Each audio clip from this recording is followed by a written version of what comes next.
نحمده ونستعينه ونستغفره ونؤمن به ونتوكل عليه ونعوذ بالله من شرور أنفسنا ومن سيئات أعمالنا من يهده الله فلا مضل له ومن يضلله فلا هادي له ونشهد أن لا إله إلا الله وحده لا شريك له ونشهد أن سيدنا وحبيبنا ومولانا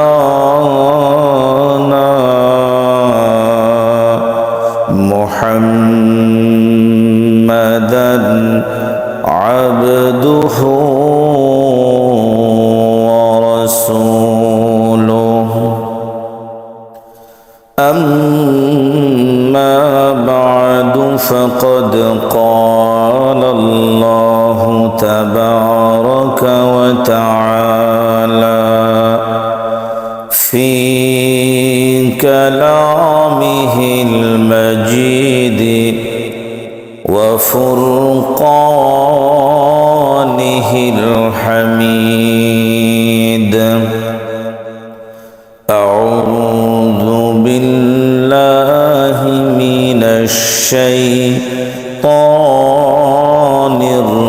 الرجيم بسم الله الرحمن الرحيم وما منع الناس أن يؤمنوا إذ جاءهم الهدى إلا أن قالوا أبعث الله بشرا رسولا قل لو كان في الأرض ملائكة يمشون مطمئنين لنزلنا عليهم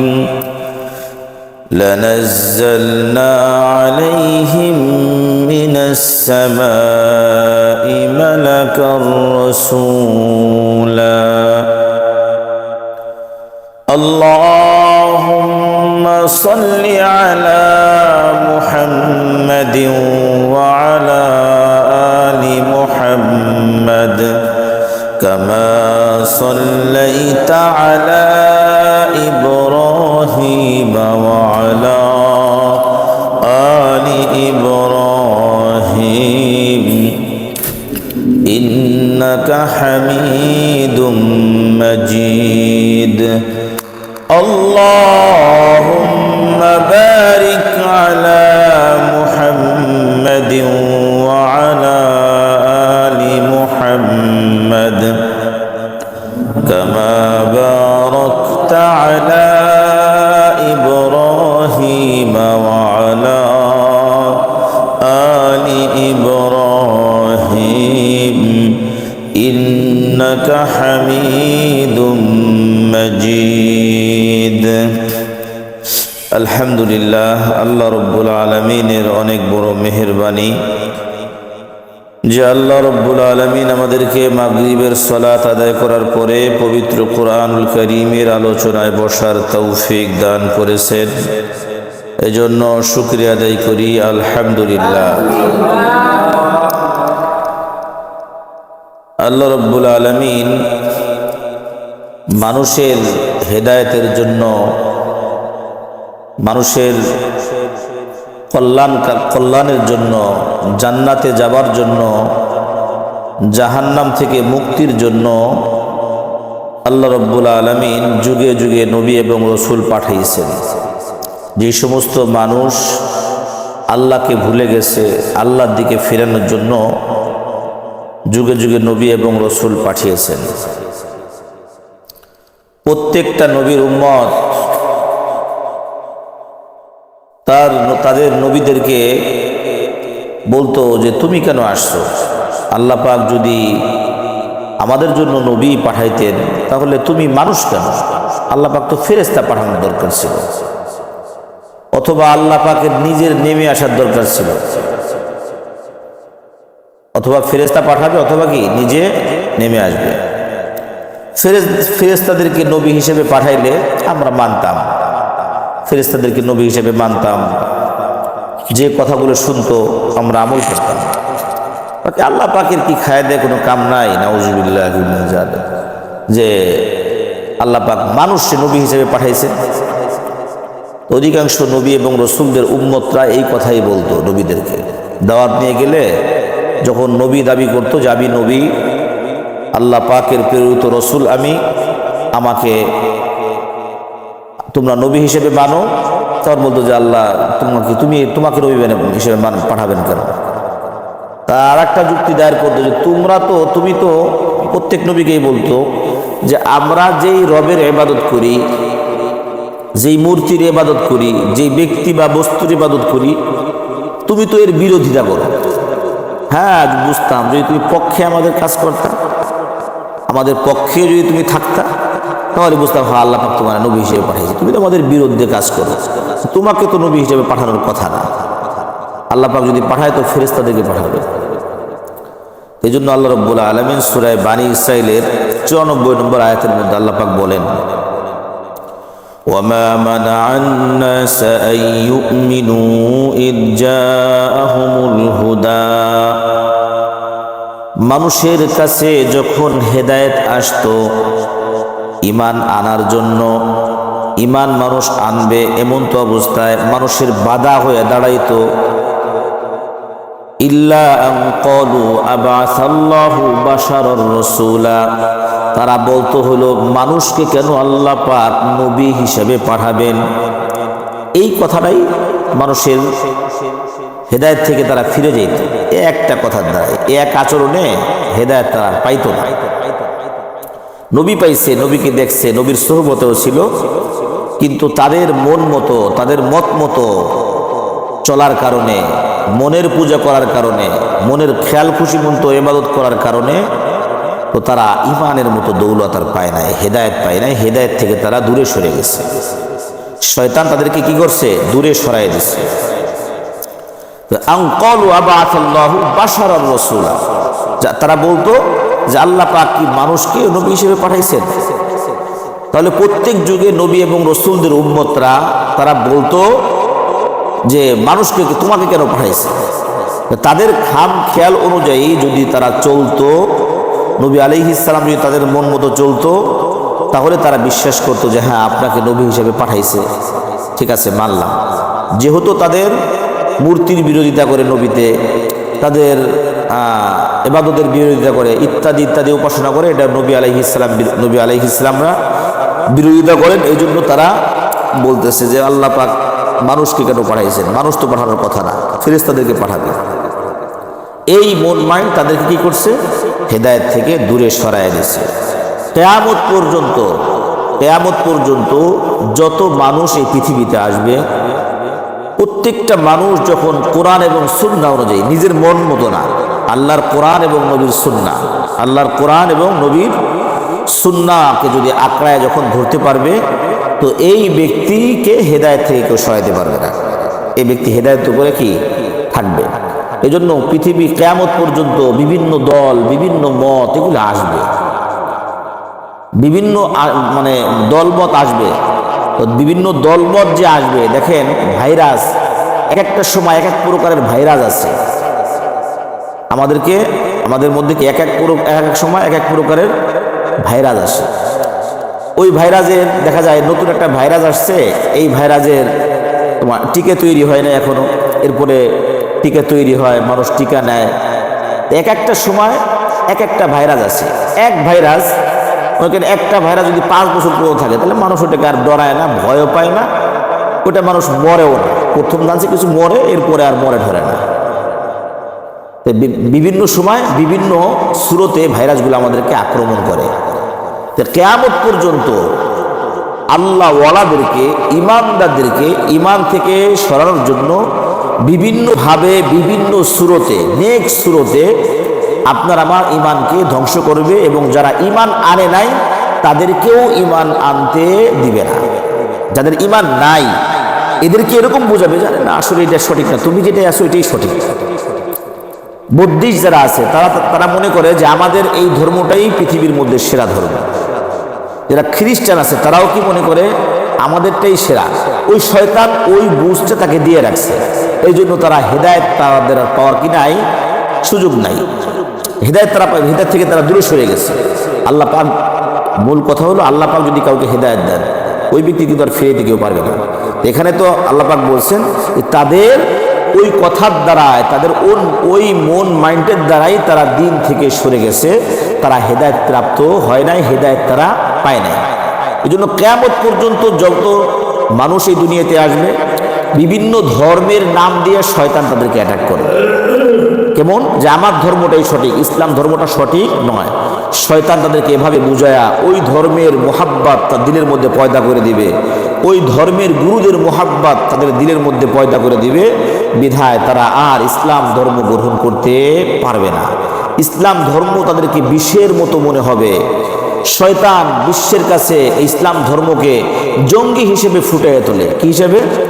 জঙ্গি সংগঠন। মুসলমান মানেই কি জঙ্গি, মুসলিম মানেই জঙ্গি, মুসলিম মানেই এই সমস্যা ওই সমস্যা। বিভিন্নভাবে শয়তানে আমাদের মুসলমানদেরকে এভাবে ফুটিয়ে তোলে, সারা দুনিয়ার মানুষদেরকে, এই অন্য ধর্মের লোকজনকে হেদায়েত থেকে সরায় রাখে। এই কাজটা কার? শয়তানের কাজ। কিয়ামত পর্যন্ত বিভিন্ন সুরত, নেক সুরত দিবে।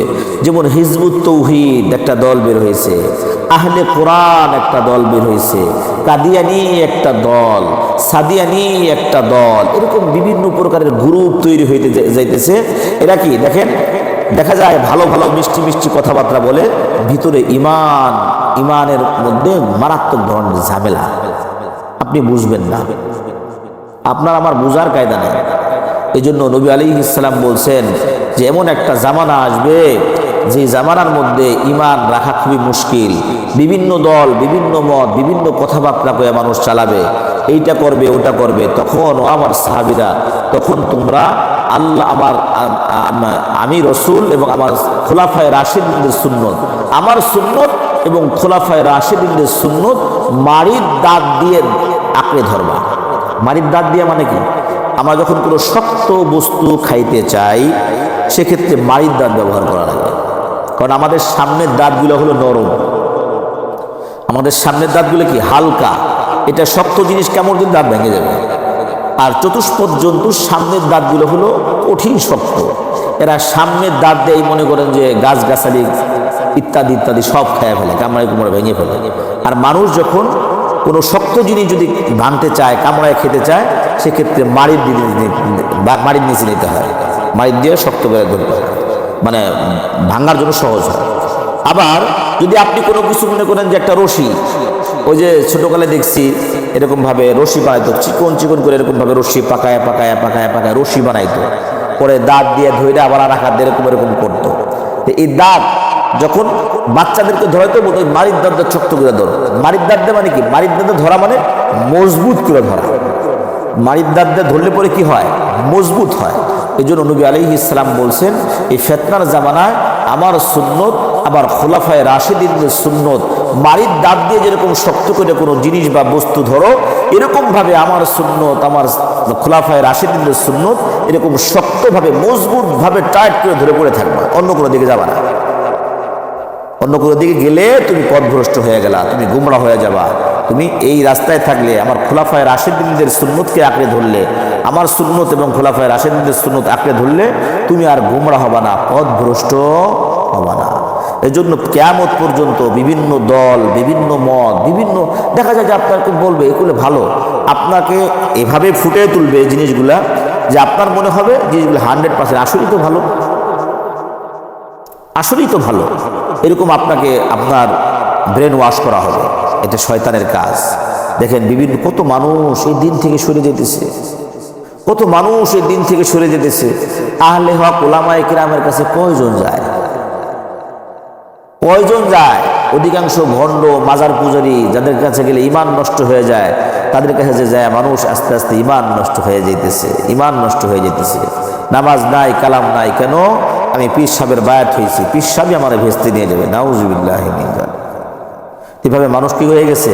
আস্তে আস্তে আস্তে আস্তে কত মানুষ হেদায়েত থেকে সরে যেতেছে, হেদায়েত থেকে সরে যেতেছে। শয়তানের কাজ হলো এটা, বিভিন্ন দল, বিভিন্ন মতকে তারা খাড়া করে তারা সত্যায়িত করবে যে এটাই সঠিক, বাকি সব হলো গোমরা, বাকি সব খারাপ। তো মানুষ আস্তে আস্তে থেকে সরে যাবে। তা আমাদের উচিত হলো কি? কোরআন সুন্নাহকে কঠিনভাবে, শক্তভাবে আঁকড়ে ধরতে হবে। সেটা যে মনে হয় সে হোক না কেন, কোনো ব্যক্তিকে নয়, কোরআন সুন্নাহ অনুসরণ করা। কি করা লাগবে? কোরআন সুন্নাহ। একজন ব্যক্তিকে আপনি মহাব্বত করতে পারেন, যেমন আমাদের চরমনার পীর সাহেব হুজুর আছেন, ডালকানগরের পীর সাহেব হুজুর আছেন, হানাদারির পীর সাহেব হুজুর আছেন, অনেক পীর সাহেব হুজুর আছেন না? কারণ পীর সাহেব যদি কোরআন সুন্নাহর বিরোধী কাজ করে, আমরা পীর সাহেবকে মানবো? অসম্ভব। যতদিন পর্যন্ত কোরআন সুন্নাহ অনুযায়ী আছে ততদিন পর্যন্ত পীর আছে। কোরআন সুন্নাহ থেকে বাইরে গেছো আর তোমার খাতির নাই। কেন খাতির নাই? এটা দলিল কিসের? ওমর ফারুক রাদিয়াল্লাহু তাআলা আনহু জুমার বয়ান করতেছেন, খুতবা দিচ্ছেন, এমন তো অবস্থায় বলতেছেন, আমি ওমর যদি এখন গুমরাহ হয়ে যাই, আমি ওমর যদি কোরআন সুন্নাহ থেকে আলাদা হয়ে যাই, তোমাদের করণীয় কি? তোমরা কি করবা? দরজার সামনে থেকে একজন সাহাবী দাঁড়ায়া হাত থেকে তলোয়ারটা খুইলে বলতেছে, ওমর তুমি যদি কোরআন সুন্নাহর বাইরে চলে যাও বা কিছু বলো বা কিছু করো, তাহলে এই তলোয়ার তোমার ব্যবস্থা নিয়ে নিবে। হযরতে ওমর রাদিয়াল্লাহু তাআলা আনহু খুব খুশি হয়ে গেছেন যে আলহামদুলিল্লাহ, আল্লাহু আকবার, আমি ওমর যদি গুমরাহ হয়ে যাই, কোরআন সুন্নাহর বাইরে চলে যাই, নবীর সুন্নতের খেলাফ কোনো কাজ করি, তাহলে আমি ওমরকে সাইজ করার জন্য এখনো সাহাবায়ে কেরাম আছে। বুঝে আসছে? তাহলে ওমর রাদিয়াল্লাহু তাআলা খলিফাতুল মুসলিমিন। আমাদের পীর সাহেব তাতে কি হয়েছে? খতিব সাহেব তাতে কি হয়েছে? ইমাম সাহেব তাতে কি হয়েছে? যতক্ষণ পর্যন্ত সুন্নাহ, কোরআন সুন্নাহ অনুযায়ী আছেন, ততক্ষণ পর্যন্ত আপনাকে মানতে, ভক্তি করতে, সম্মান করতে কোনো অসুবিধা নাই। কিন্তু কোরআন সুন্নাহর বাইরে যখন যাবেন, তখন আপনাকে আমি আর চিনব না। বুঝে আসছে না ভাই? এজন্য মনে রাখতে হবে, বিভিন্ন দল, বিভিন্ন মত আমাদেরকে তাদের দল ভারী করার জন্য বিভিন্নভাবে টাকা পয়সা দিয়ে ঈমান হরণ করার চেষ্টা করবে। তাদের দল ভারী করার জন্য বেকুল হয়ে ওই দলকে ভারী করার জন্য খুব চেষ্টা করবে, আপনাকে আমাকে, গাড়ি বাড়ি ইত্যাদি ইত্যাদি। কিন্তু আমাদের কি করতে হবে? সতর্ক থাকতে হবে যে না না না, ঈমান তো আল্লাহর কাছে বিক্রি, ঈমান আমি তো আল্লাহর কাছে ঈমান বিক্রি করছি। কিসের দ্বারা?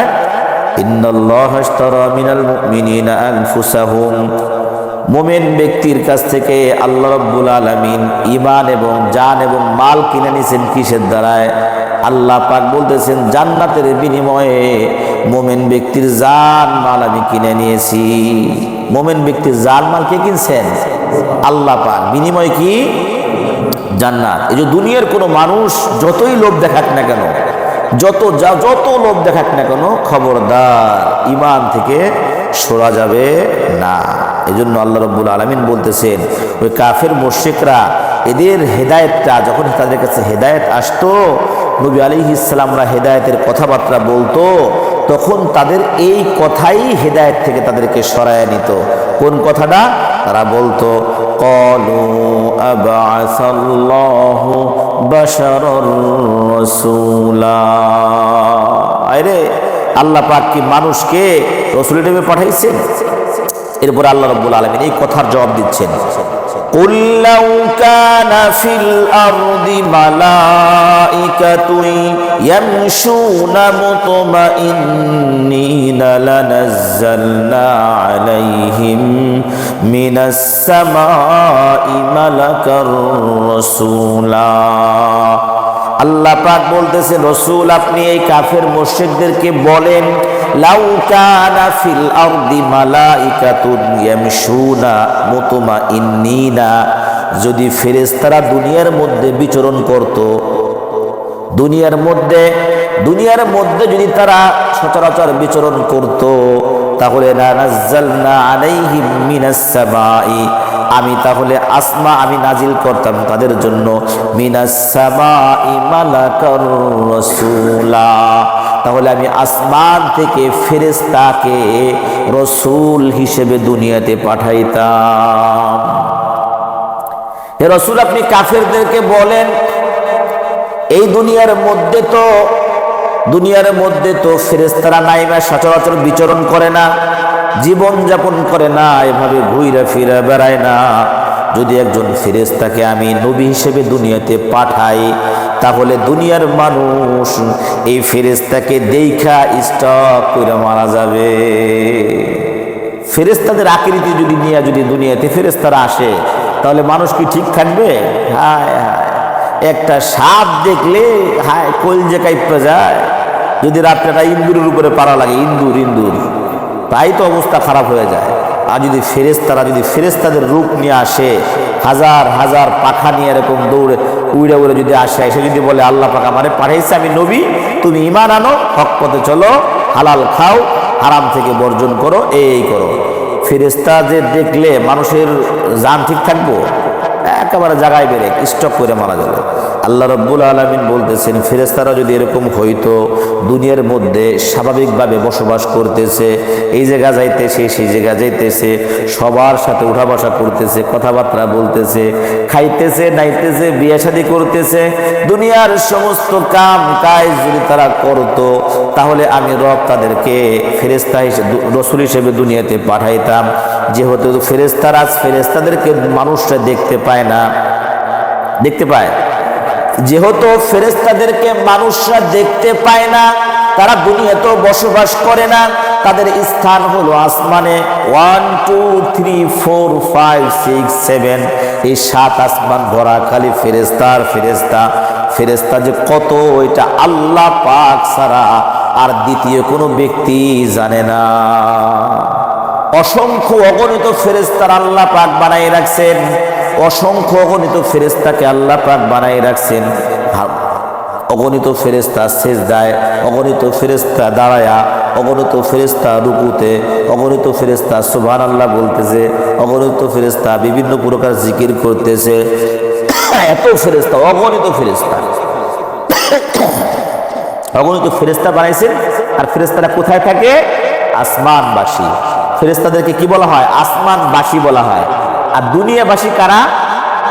আমরা কি মানুষ হলো কি দুনিয়াবাসী, ফেরেশতারা আসমানবাসী। ফেরেশতারা কি বাসী?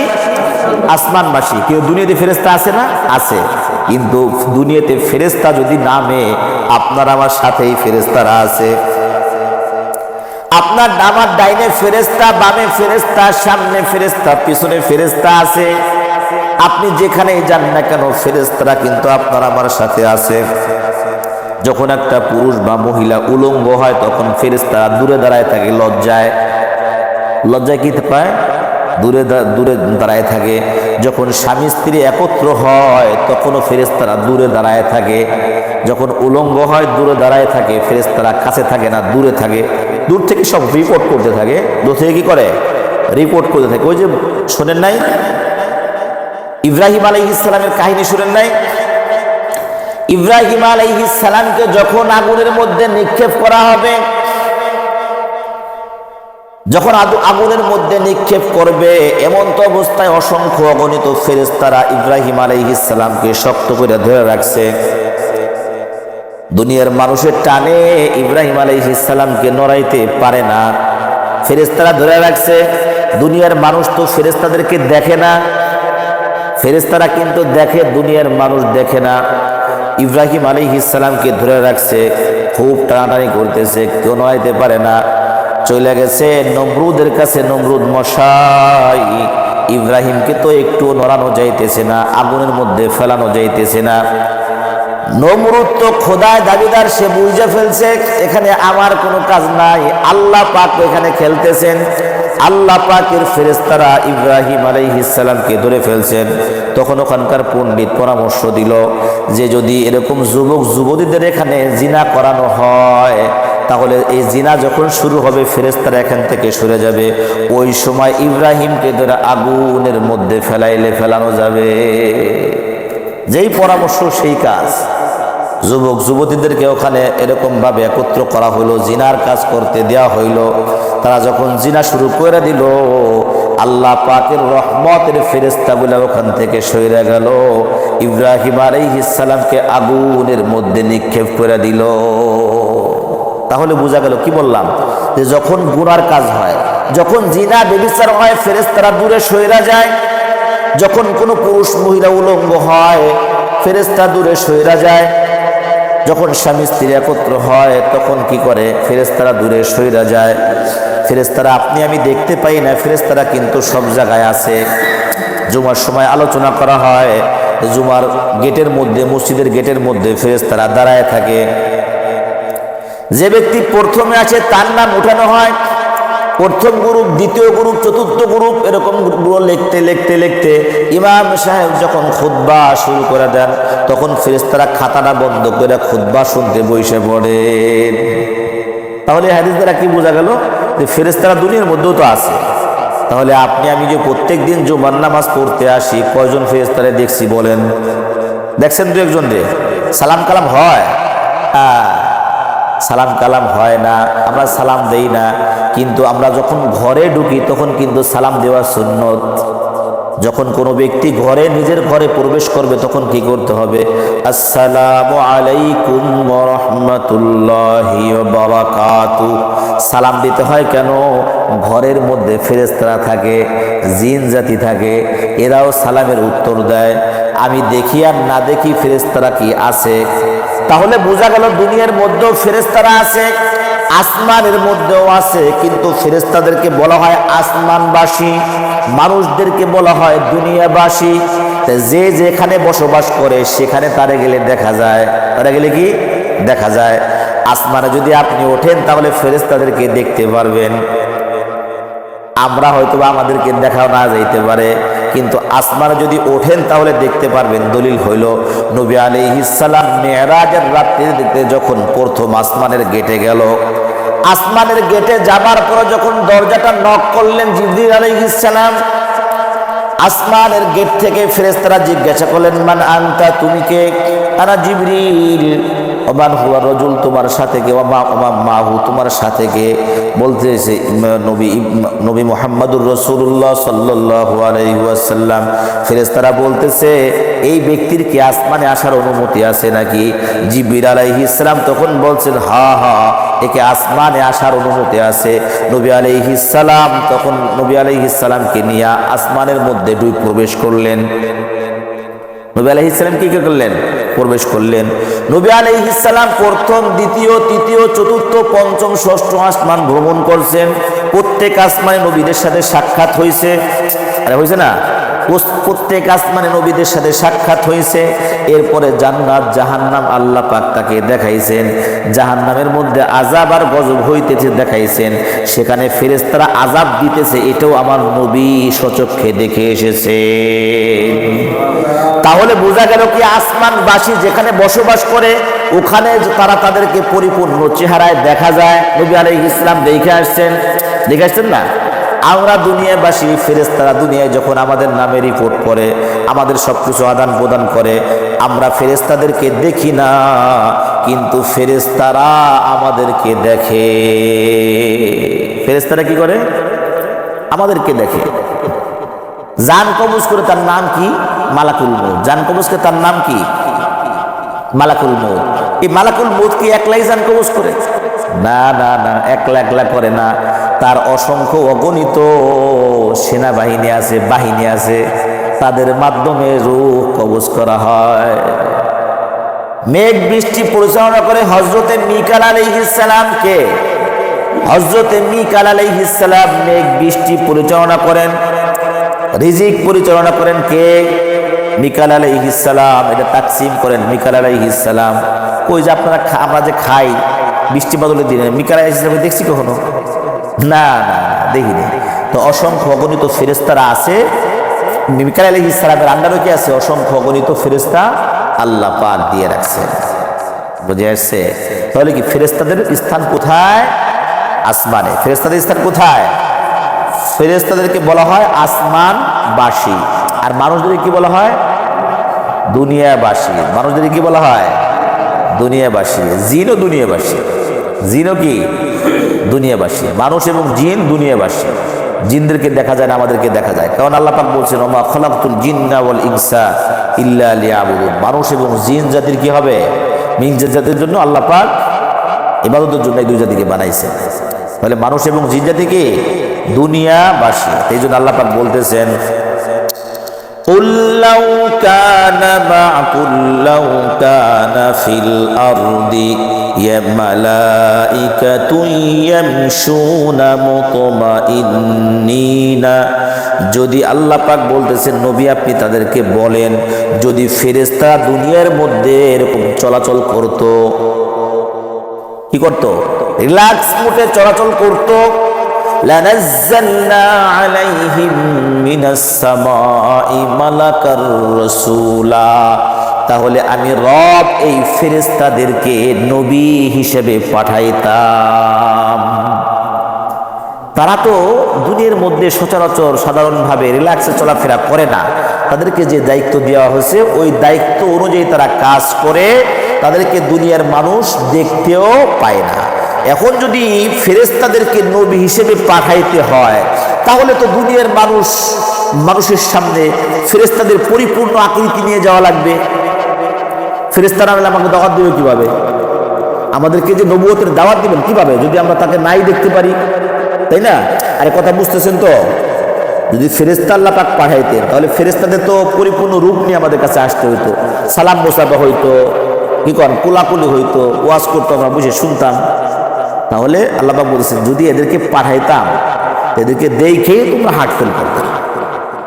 মানুষ খালি মরতো আর মরতো, কি এর ইমান আর কি এর কি, ফেরেশতা দেখেই মানুষ খালি মরতো।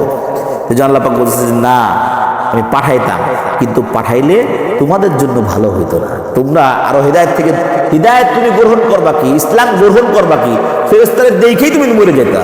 হিদায়াত গ্রহণ করার তো সুযোগই থাকতো না তোমার। এই জন্য আল্লাহ পাক ফেরেশতাদেরকে কি করেন নাই? পাঠান নাই। ওই যে কাফের মুশরিকরা বলতো যে কির লেগে আল্লাহ পাক ফেরেশতারে পাঠাইলো না।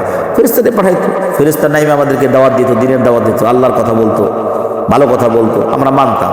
তবে আল্লাহ নামতো, আল্লাহ পাক বলছে না না, ফেরেশতারা নামলে তোমরা আরো আগেই মারা যেত, হিদায়াত তো পাইতেই না, আগেই মারা। কেন তোমাদেরকে নবী পাঠাইলাম, মানুষ পাঠাইলাম কেন? কারণ মানুষ তোমরা তাকে বুঝবা, যে তোমাদের দুঃখ কষ্ট বুঝবে, তোমরা যে তোমাদের পেশাব পায়খানার দরকার আছে, তোমাদের খাওয়ান দাওয়ার দরকার আছে, ব্যবসা বাণিজ্য চাকরি বাকরি ইত্যাদি সব বুঝবে, বিয়ে শাদী করা লাগবে, বাচ্চা কাচ্চা হবে, এগুলো মানুষ হলে, মানুষ যদি নবী হয় তাহলে সে সব কিছু বুঝে তোমাদেরকে দাওয়াত দিতে পারবে। এই জন্য মানুষ হিসেবে পাঠাইছে। আর ফেরেশতাদের তো কোনো খাওয়ার নাই, ফেরেশতারা খায় কিছু? ফেরেশতারা বিয়ে শাদী করে না? দরকার নাই।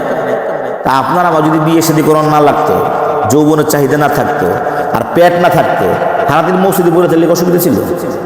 যে মসজিদে আজকে আইসি আর লাশ বের হবে মসজিদ থেকে, কি বলেন? কারণ আমার তো গোসল ফরজ হবে না, আমার তো খাওয়ান লাগবে না, পেশাব করা লাগবে না, পায়খানা হবে না, তাহলে আমার দরকার আছে? আমার গাড়ির দরকার নাই, বাড়ির দরকার নাই, নারীর দরকার নাই, কিছুই আমার দরকার নাই। আমি আসি তো বাস, আমি সিজদা করে দেবো সারা জীবন, আল্লাহু আকবার করে পড়বো যে সিজদায়, একেবারে মালাকুল মউত এসে আমাকে উঠাবে। ফেরেশতাদের এগুলা আছে, ওদের নাই। ওদের কি নাই? খাওয়ার কোনো ব্যবস্থা নাই, ওদের পেট নাই, ওদের বিবাহের কোনো চাহিদা নাই, ওদের ঘুম নাই। এই যে সারাদিন ঘুমাই না, এখন তো চোখের মধ্যে তাকালে ঘুম ঘুম gym gym gym gym gym gym করতেছে, কারণ আমরা অতি দুর্বল। খুলিকাল ইনসানু দাঈফা, আল্লাহ পাক বলছেন মানুষ অতি দুর্বল করে তোরে আমি বানাইছি, অতি দুর্বল। এক রাত না ঘুমাইলে সামনে চলা মুশকিল, যত বড় পাহলোয়ান হোক না কেন। একবেলা না খাইলে অবস্থা খারাপ, ঠান্ডা একটু বেশি পড়লে নাক দিয়ে পড়ে, কান দিয়ে পড়ে, চোখ দিয়ে পড়ে, খালি পড়তেই থাকে। গরমও একটু বেশি হলে সমস্যা, ঠান্ডা একটু বেশি হলে সমস্যা। বুঝে খুলিকাল ইনসানু দাঈফা, মানুষ অতি দুর্বল।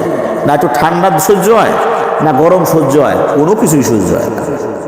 প্রেশার 80/120, কমলেও সমস্যা, বাড়লেও সমস্যা, কমলেও সমস্যা, বাড়লেও সমস্যা। ডায়াবেটিক্স 4.4, 5, 6, 7 কত ঠিক আছে, এখন যদি 4-এর নিচে চলে আসে সমস্যা, এই মানে 7-এর উপরে গেলেও সমস্যা, সমস্যা সমস্যা। তো কত দুর্বল আমরা কি কত দুর্বল।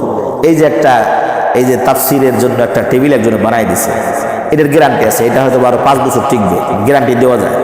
কিন্তু খতিব সাহেবের গ্যারান্টি কয়দিন, ইমাম সাহেবের গ্যারান্টি কয়দিন, পুরো মুসল্লির গ্যারান্টি আছে। তাহলে এই কাঠের থেকে তো আমার দাম কম, কি বলেন, এর থেকেও তো আমার দাম কম, এত গ্যারান্টি আছে, ওদের গ্যারান্টি নেই। আল্লাহ আল্লাহ আল্লাহ মাফ করো। এজন্য আল্লাহু আকবার, ফেরেশতাদের খাওয়ার চাহিদা নাই, বিবাহের দরকার নাই, গোসল করার দরকার নাই, কিছুই দরকার নাই ওদের। আল্লাহ পাক খালি বলছে তুই সুবহানাল্লাহ বল, সুবহানাল্লাহ বলতেছে, জিকির করতেছে, জিকিরই করতেছে, সেজদায় পড়ে আছে, কিয়ামত পর্যন্ত সেজদায়। আজ কি আর ঘুম ধরবে ওর কোনো ঘুম ধরবে? ঘুম নাই তো। চোখে কম দেখবে না, দাঁত মরবে, দাঁত পড়ে যাবে, খাইতে পারবে না, সমস্যা না, কিচ্ছু হবে না। কানে কম শুনবে, তোর কানে ময়লায় ডুববো না, তাই না ভাই? আল্লাহ, পানি পিপাসা লাগবে। আমার যদি লাগাতার 3 ঘন্টা বসে থাকি এই শীতের দিন, আর যদি মাগি বেড়ে একটু পানি খেয়ে থাকি, এর পেশাবে কি চাপ টানা দেয়, সে সাথে উঠলে বাথরুমে কি একটা চাপ দেয়, থাকতে পারবে 2 দিন বাথরুম না করে? সম্ভব? আল্লাহ মাফ করেন। আল্লাহ পাকের কত নিয়ামত। আল্লাহ পাক যদি বাথরুম 3 দিন 1 সপ্তাহ বন্ধ করে দেয়, অবস্থা ডায়, পেশাব বন্ধ করে অবস্থা খারাপ। আল্লাহু আকবার। ফেরেশতাদের এই ঝামেলা নাই, ফেরেশতাদের কি নাই? এই ঝামেলা নাই। এজন্য তো আল্লাহু আকবার, আল্লাহু আকবার, ফেরেশতাদের এই ঝামেলা নাই, আমাদের এই ঝামেলা আছে। এজন্য আল্লাহ পাক বলেন, বান্দা তুমি বিয়ে শাদী করছো, বাচ্চা কাচ্চা আছে, ব্যবসা বাণিজ্য, দুনিয়াদারি, কত ঝামেলা, এত ঝামেলার মধ্যেও তুমি বান্দা যখন আমি রবকে রব বলে ডাকো, তুমি আমি রবকে যখন আমার কাছে আমার কুদরতি পায়ে এসে সেজদা দাও বান্দা, আমি তোমার উপরে সন্তুষ্ট হয়ে যাই। আল্লাহু আকবার। বান্দা কাজ করতেছো, মাঝে মাঝে বলো সুবহানাল্লাহ। আল্লাহ রাব্বুল আলামিন তুমি তোমার উপরে সন্তুষ্ট হয়ে যান। কাজ করতেছো, মাঝে মাঝে আস্তাগফিরুল্লাহ, আল্লাহ আমারে মাফ করে দাও। আল্লাহ পাক তোমার উপরে সন্তুষ্ট হয়ে যান। কারণ কি? কারণ হলো ফেরেশতার ঘুম নাই, ফেরেশতার বিয়ে শাদীর দরকার নাই, ফেরেশতার যৌবনের কোনো চাহিদা নাই। আমার এই বান্দার যৌবনের চাহিদা আছে।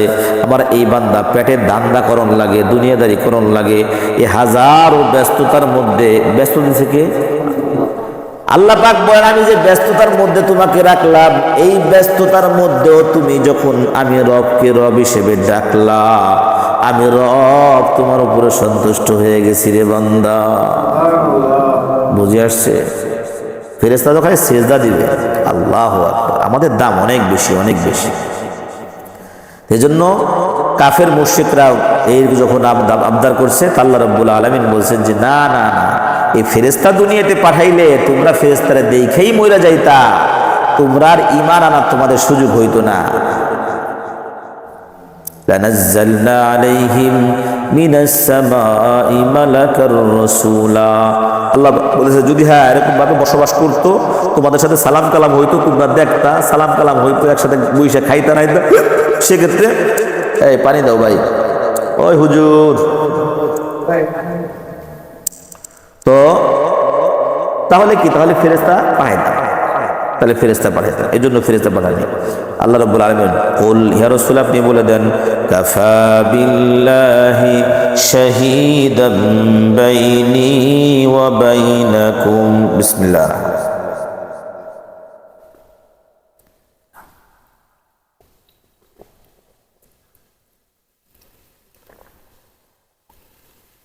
আলহামদুলিল্লাহ।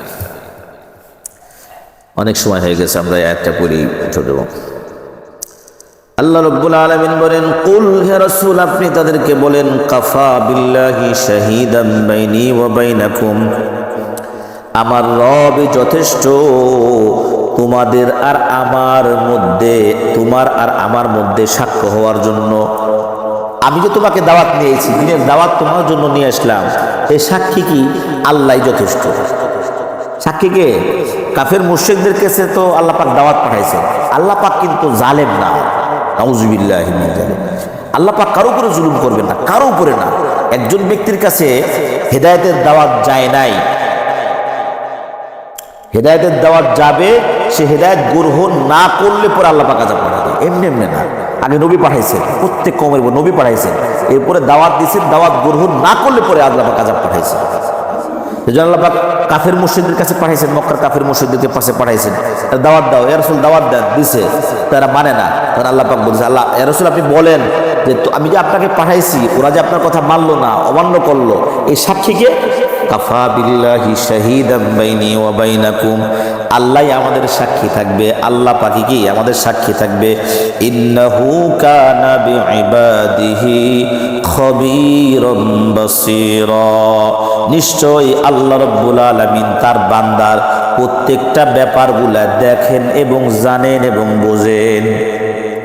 আল্লাহ পাক তার বান্দার প্রত্যেকটা বিষয় দেখেন, বোঝেন এবং কি জানেন। এই জন্য তোমাদের কাছে যে নবী রাসূল আল্লাহ পাক পাঠাইছে, তোমরা হেদায়েত গ্রহণ করো নাই, দ্বিতীয় কোনো ব্যক্তিকে সাক্ষী দেওয়ার দরকার নাই, আল্লাহ পাকই সাক্ষী হিসেবে যথেষ্ট। কাল কিয়ামতের ময়দানেই ফয়সালা হবে। আল্লাহ রাব্বুল আলামিন আমাদেরকে মৃত্যু পর্যন্ত ঈমানের উপর অটল থাকার তৌফিক দান করেন। সকলে বলি আমিন।